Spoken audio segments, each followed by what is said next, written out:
Colony Bhagwanpur से सूचना प्राप्त हुई थी थाने को कि जो है एक जो है शव जो है टंकी में जो रखा हुआ है, जो अनाज की टंकी में है और वो किराए पर कुछ लोग रहते थे जो वहां से फरार हैं। इस सूचना पर समस्त पुलिस बल और अधिकारियों द्वारा रात को विजिट की गई और अभियुक्त के और मृतक की शिनाख्त के पूरे प्रयास किए गए। जो देर रात्रि शिनाख्त हुई कंपनी में कर्मचारी था, इसके बाद उसके नंबरों के आधार पर और जो वहाँ रहते थे उनके संबंध में जानकारी की गई तो पता चला कि जो लोग वहाँ किराए पर आ रहे थे वो बुलंदशहर के निवासी थे और उनके कुछ नंबर संदिग्ध प्राप्त हुए, जिसके आधार पर टीमों को भेजा गया। लेकिन वह उपरोक्त मकान जो उनका एड्रेस था वो पहले ही बेच के जा चुके थे।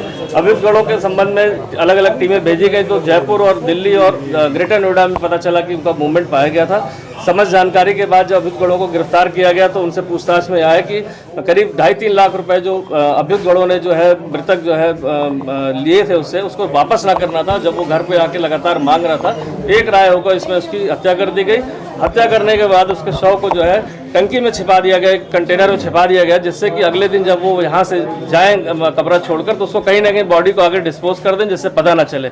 लेकिन उनकी यह जो षड्यंत्र था इसमें कामयाब नहीं हो पाए और किसी कारणों से 2 दिन तक शव जो है वहीं पर रह गया। और जब वो गाड़ी से ले जाने लगे तो शव से जो ब्लड और जो अन्य चीज़ें आई उस पर उसके आधार पर वो डर के मारे उसको छोड़कर चले गए।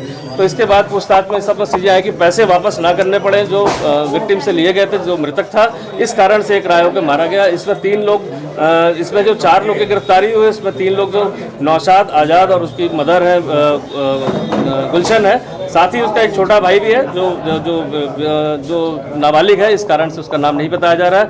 और मृतक से जो पैसे लिए गए थे जो उसमें से 1,10,000 रुपये बरामद भी हो गए हैं। साथ ही साथ मोबाइल फ़ोन और कुछ डॉक्यूमेंट्स भी मिले हैं जो पूरे घटनाक्रम से जो कनेक्टेड हुए हैं। अकाउंट्स की डिटेल से भी पता चला है कि किस तरह से ट्रांजैक्शन हुआ था। तो समस्त घटनाक्रम का पर्दाफाश हो चुकी। सनसनीखेज वारदात थी, एक पहाड़ के युवक जो यहाँ पर नौकरी कर रहा था उसके साथ एक सनसनीखेज घटना हो गई थी और उसको मार दिया गया था। साथ ही साथ जो मृतक जो अभियुक्त लोग थे उनके बारे में बहुत ज़्यादा डिटेल किसी को पता नहीं थी, लेकिन समस्त टीम ने 48 घंटे लगातार मेहनत करके इसका अनावरण किया है और इस कारण जो है क्षेत्र और जो इस तरह का सनसनीखेज घटना का खुलासा हुआ है। तो इनाम भी दिया गया सर? इनाम? हाँ देखिए, इसमें मेरी तरफ से 25,000 का इनाम जो मेरी तरफ से है वो मैं टीम को इसमें दूँ।